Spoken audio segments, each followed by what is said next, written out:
Akhenaten, religious renegade and the first monotheist. Of all early civilizations, Egypt was the most conservative in matters of religion, for its religion stayed remarkably unchanged for about 3,000 years. Except, that is, for a short intermezzo during the reign of the pharaoh Akhenaten, who not only promoted his own god, but attempted to erase all others. Instead of the usual anthropomorphic or human-like gods, Akhenaten only worshipped Aten, the sun disk. In the great hymn of Aten, which he likely wrote himself, he called Aten, quote, the only god, without another beside him, a monotheistic statement. And he changed his name from Amenhotep, referring to the god Amun, to Akhenaten, referring to the sun disk Aten. To institutionalize the worship of Aten, he first created a number of temples at Karnak, where his predecessors also built their temples. But a few years later, he created his own city, which he called Akhetaten, and which was solely devoted to Aten. And today this site is called El Amarna. This city also became the political center of Egypt during his rule. And this is most apparent in the records office, where an archive of clay tablets addressed to foreign rulers was found, the so-called Amarna letters. A lot of interesting characters were bound up with Akhenaten's reform. Think of his beautiful mother, Tai, whose mummy with still waving hair has been uncovered. And his beautiful wife, Nefertiti, whose bust was found in the studio of the sculptor Thutmose in El Amarna. And he was one of the best sculptors in world history. And there is his son and successor, Tutankhamun, originally called by his father Tutankhaten, whose tomb became the greatest archaeological discovery of all time. Akhenaten also developed his own art style, the Amarna style, with the help of his sculptor Bek. And strangely, he depicted himself in this art form with strange deformities.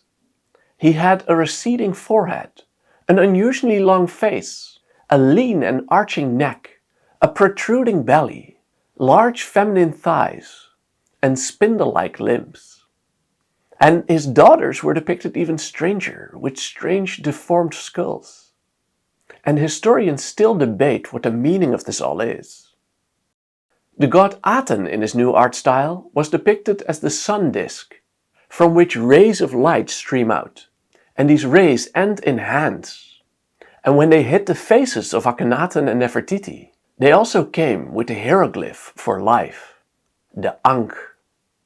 Also, where previous rulers had depicted themselves as superhuman warrior kings, smiting their enemies, for obvious political reasons, Akhenaten chose a very gentle depiction of himself, showing the couple holding hands, touching affectionately, kissing,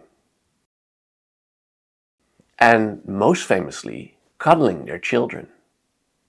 And while Egypt was usually preoccupied with death, the religion of Akhenaten was a celebration of life, which is obvious in the beautiful great hymn of Aten, in which all creatures awaken by the life-giving sunlight of Aten.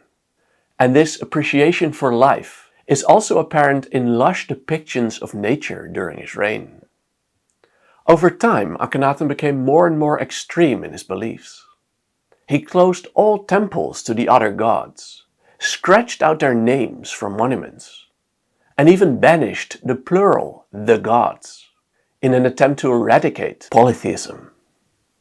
As you can imagine, his reform created such resistance that after his death, his temples were destroyed, and the material was then used as fill inside new building projects. And on king lists made by later pharaohs, the names of Akhenaten and his son Tutankhamun are missing, in an attempt to erase them from history. So we have a lot to get to. Let's start. Hey, good to see you. This is Stephan, author of In Search of the Sublime. On this World History channel, we'll trace humanity's relentless pursuit of scientific truth, moral excellence and enlightenment. You'll meet anyone from Mesopotamian astronomers and Indian yogis to Greek philosophers and Enlightenment scientists. And you'll meet them firsthand using primary sources, giving you valuable insights that transcend the surface level understanding you get on other channels. So go check it out for yourself. Let's start. Sun worship in Egypt definitely wasn't new with the coming of Akhenaten. And of course it makes sense that in Egypt the blazing sun was often on people's minds. In fact, Egyptian mythology was dominated by sun worship from the start. The greatest sun god of Egypt was Re or Ra, which is also the generic word for sun. Already in the pyramid texts, dated to about 2400 BC, Re's name was extended to Re Horakti, meaning Re is Horus of the horizon. And Horus here, meaning the distant one, was a falcon god who represented the sky. Already in the first dynasty, starting around 3000 BC, each pharaoh had an additional Horus name, reflecting the belief that the king was the incarnation of Horus while he was alive. And on top of this, he was also considered to be the son of Re, or sometimes of Re Atum, a combination of the god Re and Atum. In the same pyramid text we read, "O Re Atum, this king or pharaoh comes to you, your son comes to you."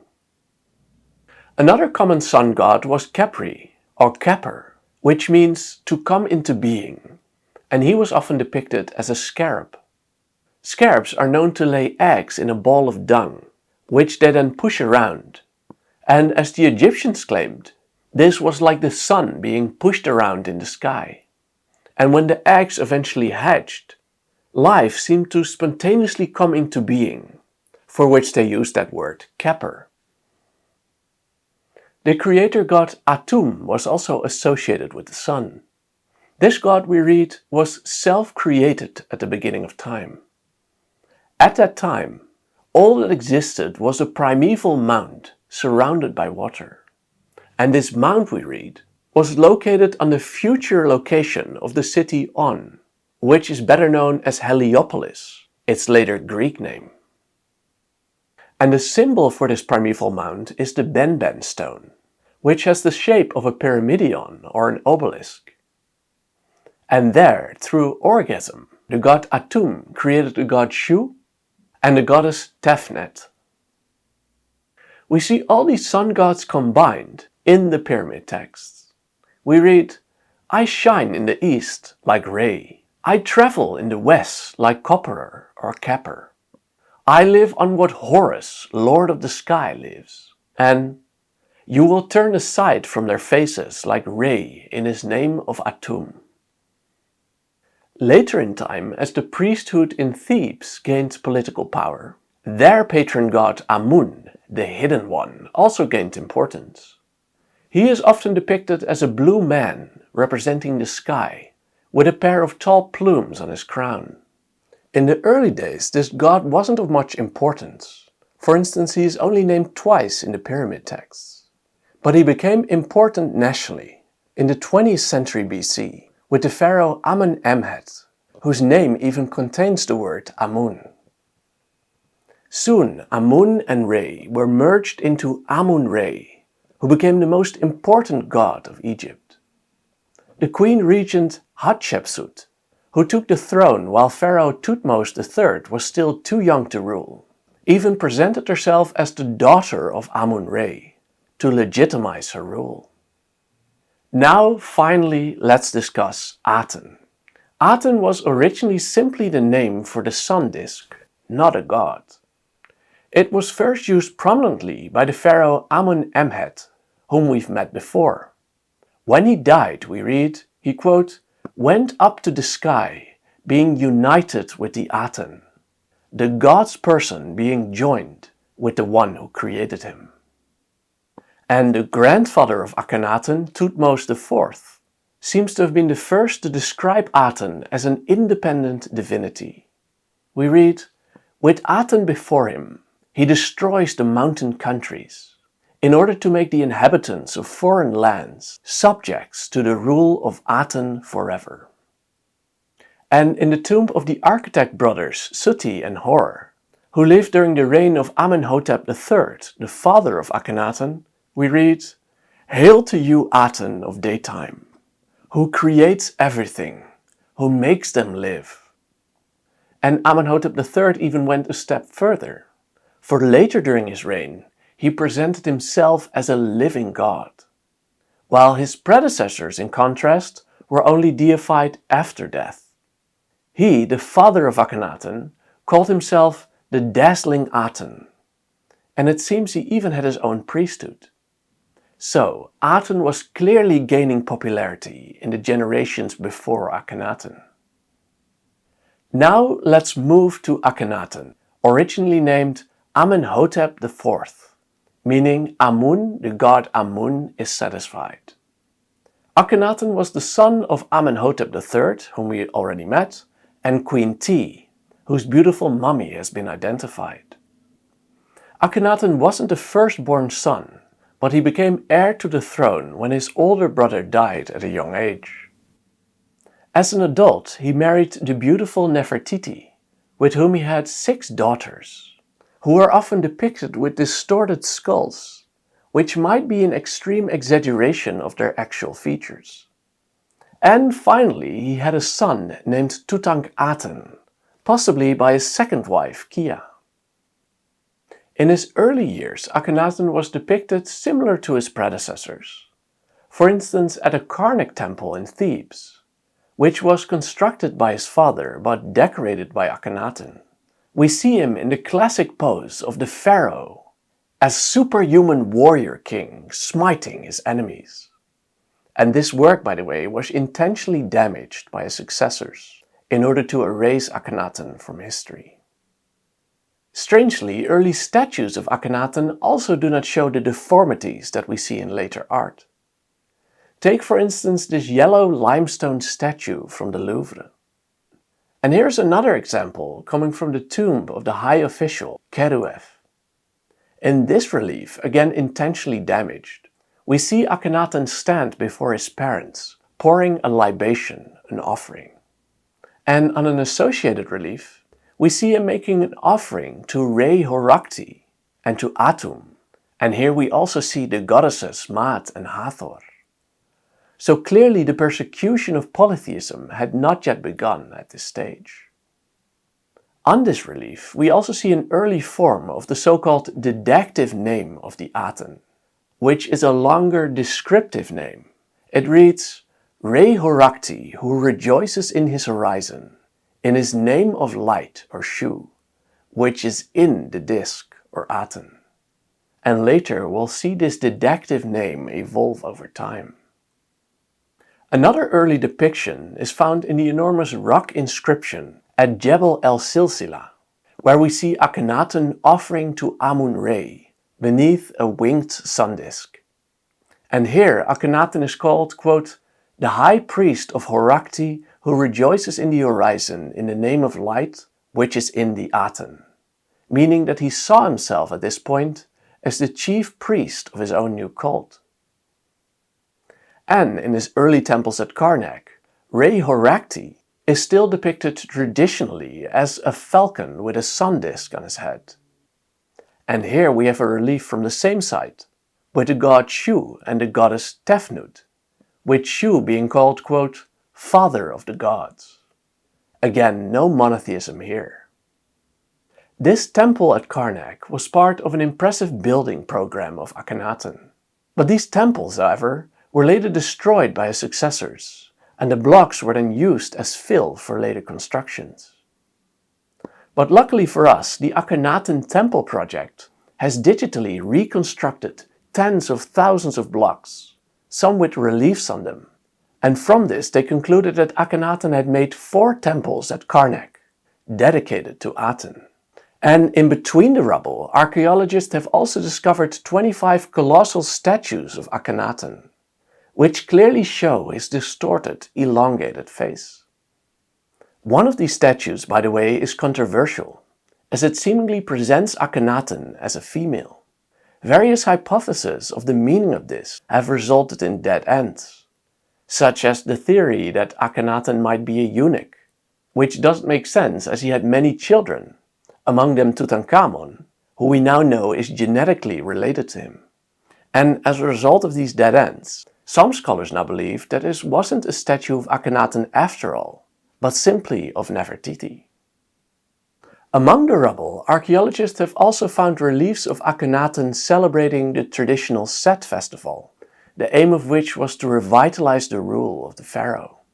Yet instead of the Egyptian gods that were usually associated with this festival, such as Amun, Ta, Thoth and Osiris, here only Aten is mentioned. So clearly Aten at this point had gained supreme importance for Akhenaten. Somewhere in this period, Akhenaten also decided on his new art style, which was worked out by the royal sculptor Beck. The transition is seen beautifully in the tomb of the vizier Ramos, located in Thebes. Here we see a relief in the style of Amenhotep III, the father of Akhenaten, who used the traditional Egyptian style.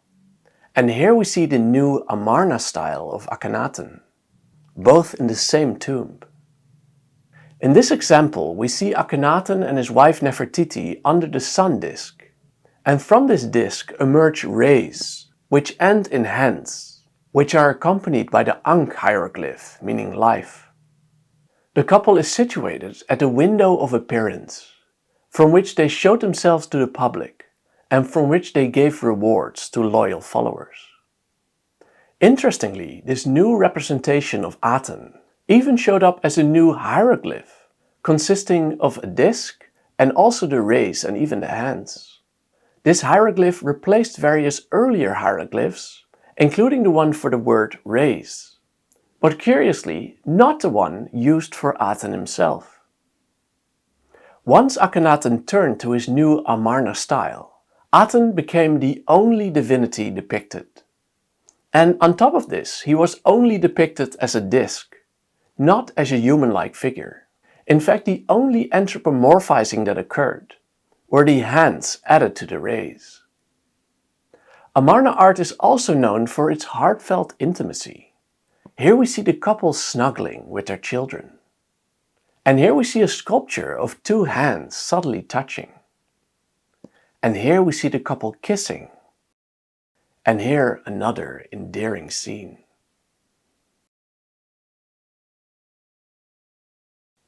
The strangest part of Amarna art are the deformed bodies. In the words of Cyril Aldred, the king was depicted, quote, with a receding forehead, a lined and haggard face, a long nose, thick lips, slanting eyes, a hanging, overgrown jaw, and hollow cheeks. His neck was shown as lean and arching, emerging from pronounced collarbones. His breasts were prominent, his pouch pendulous, his buttocks large, and his thighs inflated above spindle shanks or legs. And we have already seen the strange head shapes of his daughters. These features are so peculiar that it was long speculated that Akhenaten might have suffered from Marfan's disease. But his mummy did not show massive deformities. And as a result, it is now often assumed that Akhenaten simply wildly exaggerated his own features. After his temples at Karnak, Akhenaten embarked on an even bolder project, the creation of an entire new city dedicated to Aten. It became known as Akhetaten, or the Horizon of Aten. And the archaeological site is today known as El Amarna.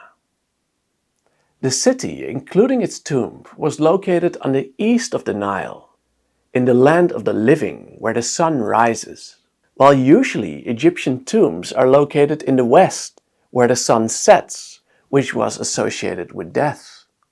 For, as we shall see, Atenism was very much a religion that celebrated life. The Inyotef song, dated to his reign, captures this attitude well. We read, "Make holiday, do not weary of it. Lo, none is allowed to take his goods with him. No, none who departs comes back again. That is, you only live once. The area around the city was demarcated by a series of boundary stelae, which contained inscriptions. 15 of them in total have been found. On these we read that Aten had destined Akhenaten to build his city. We read, "Behold Aten, the Aten wishes to have made for him a monument with an eternal and everlasting name. Now it is the Aten, my father, who advised me concerning it, namely Akhetaten. No official had ever advised me concerning it, nor had any people in the entire land ever advised me concerning it. To tell me to make Akhetaten in this distant place. Behold, I did not find it provided with shrines, or plastered with tombs. Behold, it is Pharaoh, life, prosperity, health, who found it, when it did not belong to a god, nor to a goddess, when it did not belong to a male ruler, nor a female ruler. I found it abandoned. It is the Aten, my father, who advised me concerning it, saying, Behold, fill Akhetaten with provisions, a storehouse for everything. While my father proclaimed to me, It is to belong to my majesty, to be Akhetaten forever and eternity. Make Akhetaten as an estate of the Aten, my father, in its entirety. For I have made it as a memorial, whether belonging to my name, or belonging to her name, namely the great royal wife, Nefer-Nefru Aten Nefertiti, or belonging to his name, Aten, forever and eternity.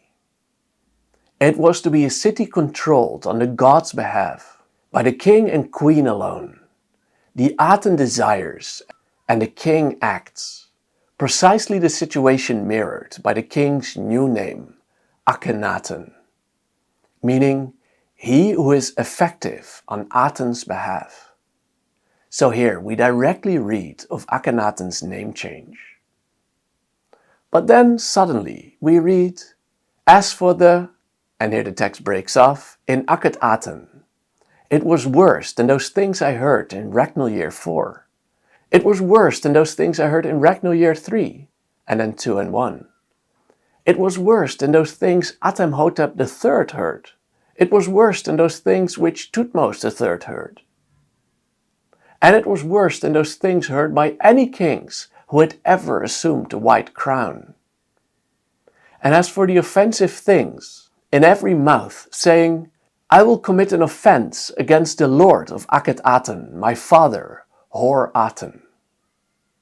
So clearly the king was bothered by something, and some have speculated that perhaps the Amun priesthood was beginning to resent the demotion of their god. And this would be a logical explanation, but we cannot know for sure that this was the meaning of the text. Another boundary stele also explained where the money was coming from to build this new city. We read, At Akhetaten, in this place, shall I make all revenues that are in the entire land to belong to the Aten, my father. The city at its peak had an estimated population of between 20,000 and 50,000 people. And it contained storage houses, administrative complexes. Archaeologists have found the barracks of the police chief, Mahu, and also many houses and some larger villas. The most famous of these villas contained the studio of Thutmose, one of Akhenaten's main sculptors. Luckily, many sculptures were still found inside, including the famous bust of Nefertiti that is now in Berlin. And his works, as you can see, are of an otherworldly beauty. He was one of the best sculptors in world history. Akhetaten was also home to various stone temples, which were open to the sky, that is, without a roof, to let in the light of Aten. The greatest of these was the Great Aten Temple, which was 730 meters in length, and it included many altars and numerous standing statues of Akhenaten and Nefertiti, holding offering trays in their hands. And there were various palaces, including the Riverside Palace, the North Palace and the Great Palace. The North Palace was the first residence of Kia, Akhenaten's second wife, although after her death her inscriptions were altered to merit Aten, one of Akhenaten's daughters. Also, a number of Kia's images were erased and sometimes downright abused. In one case her eyes were poked out, and perhaps this was because Nefertiti felt that she posed a threat since she only had daughters and Kia was the mother of the heir, the only son of Akhenaten. And then there was the Great Palace, where the pharaoh would receive foreign envoys. And interestingly, in the Amarna letters, which we'll discuss shortly, we read of a complaint by an Assyrian monarch about the pharaoh letting them wait in the sun. And perhaps this related to the open center of this palace. We read, "Why should messengers be made to stay constantly out in the sun and die in the sun? If staying out in the sun means profit for the pharaoh, then let him die right there in the sun." And then there was the king's house, where the pharaoh met his own ministers. And here we also find a beautiful fresco of the king's youngest daughters. And then the following. In 1887, a peasant woman was digging at the site, hoping to find something to sell. She found many clay tablets, which she sold for only a few pennies, considering them worthless. Yet they turned out to be part of a diplomatic archive of letters between various rulers and high officials. The tablets were written in cuneiform in the language Akkadian, which was the international language of the day. And these letters include correspondence with the Hittites, the Babylonians, the Assyrians, the Mitanni, and more. They were found in the Records Office, which was originally called the House of Correspondence of Pharaoh, Life, Prosperity, Health.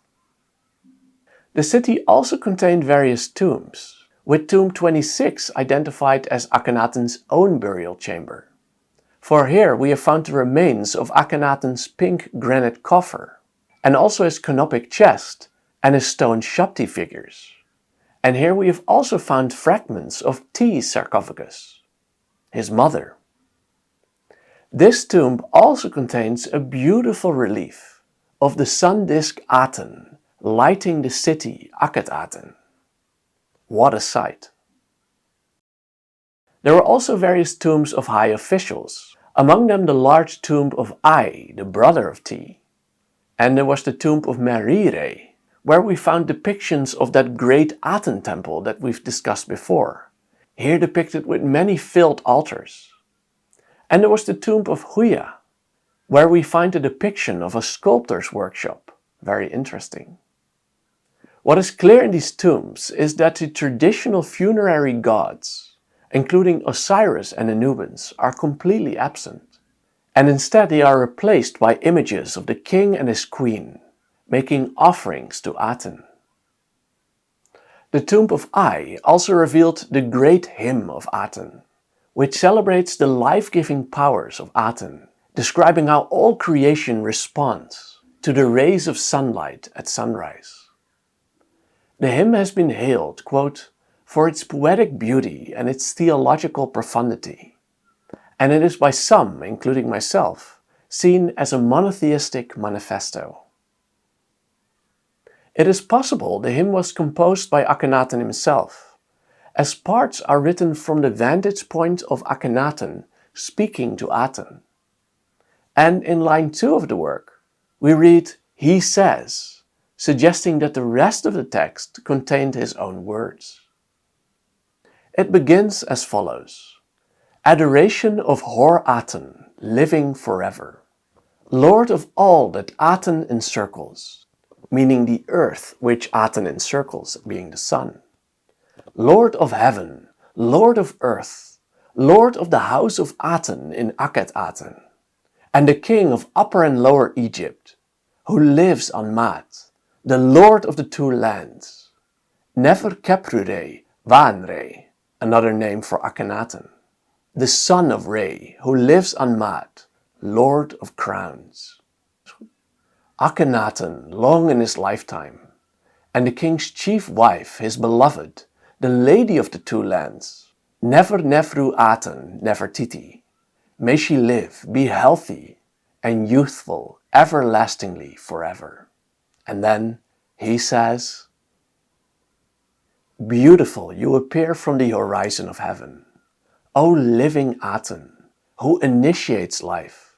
For you are risen from the eastern horizon, and have filled every land with your beauty. For you are fair, great, dazzling, and high over every land, and your rays enclose the land to the limit of all you have made. And when your movements vanish, and you set in the western horizon, the land is in darkness, in a manner of death. But the land grows bright when you are risen from the horizon, shining in the disk Aten in the daytime. You push back the darkness and give forth your rays.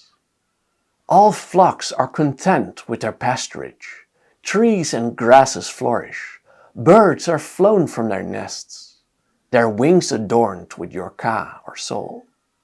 All small cattle prance upon their legs, all that fly up and alight, they live when you rise for them. Ships go downstream and upstream as well, every road being open to your appearance. Fish upon the river leap up in front of you, and your rays are within the great green. O you who brings into being fetuses in women. When the chick is in the egg, speaking in the shell, you give him breath within it to cause him to live. Your rays nurse every field, you make the seasons. So here, Aten is described as the living Aten, the life-giving and animating force of the universe. And this description, by the way, reminds us of the relief shown before from the tomb of Akhenaten, where birds flap their wings and deers prance in response to the rising of the sun. It is a very optimistic vision of life. But then we read, O sole God, or O only God, without another beside him. You create the earth according to your wish, being alone. And this is a monotheistic claim. And similarly, in a shorter version of the hymn, we read, Living Aten, there is no other except him. And in the Bible, such a statement would be regarded as full-fledged monotheism. Compare this, for instance, to Isaiah, who writes, I am the Lord, and there is no other. And also, and there is no other God besides me. We continue, O sole God, without another beside him, you create the earth according to your wish, being alone. People, all large and small animals, all things which are on earth, which go on legs, which rise up and fly by means of their wings. And also the foreign countries of Syria or Karu, and Nubia or Cush, and also the land of Egypt. You set every man in his place. You make their requirements, each one having his food and the reckoning of his lifetime. Their tongues differ in speech, their natures likewise. Their skin are distinct in color. For you have made foreigners to be distinct, the Lord of every land. As for all distant countries, you make their life. So Aten here is described as the divinity of all people, regardless of skin color. And this is not a common statement in Egypt, where xenophobia was the norm. Yet it was a direct consequence of monotheism. For with just one God, Aten must also have created the other peoples. And by the way, we see the same happen with the development of Jewish monotheism. Around the time Judaism became monotheistic, we suddenly also read that God governed other peoples, including even the Babylonians and the Persians. But there is more. Not only was Aten the only divinity, we also read that Akhenaten alone had access to him. We read, there is none who knows you, Aten, except your son, Akhenaten, for you make him aware of your plans and your strength. So Akhenaten and his family were allowed to worship the Aten, while the populace was only allowed to worship the royal couple. And although Akhenaten might have been sincere in his religious beliefs, this setup could obviously be misused for political control. For only he had access to the plans of the only god Aten. I do want to mention that there has been some pushback by some modern scholars against the claim that Akhenaten was a monotheist. They note, for instance, that in earlier times gods have also been described in Egypt as alone or one. In the coffin text, for instance, we read, "I was alone. I was Re in his first appearance, when he rises in the horizon. I am the Great One who created himself." Yet in these cases the god was alone because he was at this point the only god at the beginning of time. But he then goes on to create other gods. But this is not the case for Aten. Never does he create other gods. And, as we shall see, Akhenaten later actively erased images and names of other gods. And he even took offense at the plural "the gods", which he also scratched off of monuments. And thus unfolded Akhenaten's turn to monotheism. In the next lecture, we'll describe how Akhenaten became more and more extreme over time, leading to a full-fledged persecution of other gods. And his reform created such resistance that after his death, his temples were destroyed and then used as fill for new buildings. Akhenaten's own coffin was destroyed, and his body was placed in a coffin made for a female, and even here the face was torn off in anger. And on king lists made by later pharaohs, the name of Akhenaten and his son Tutankhamun are missing, in an attempt to erase them from history. But that is for the next time. For now, I hope you were inspired. And if you want to know more about Egyptian history, or any topic from world history, then read my book, In Search of the Sublime. You can read it completely for free on worldhistorybook.com, or you can buy a physical copy on Amazon. Thank you so much for watching. Bye bye.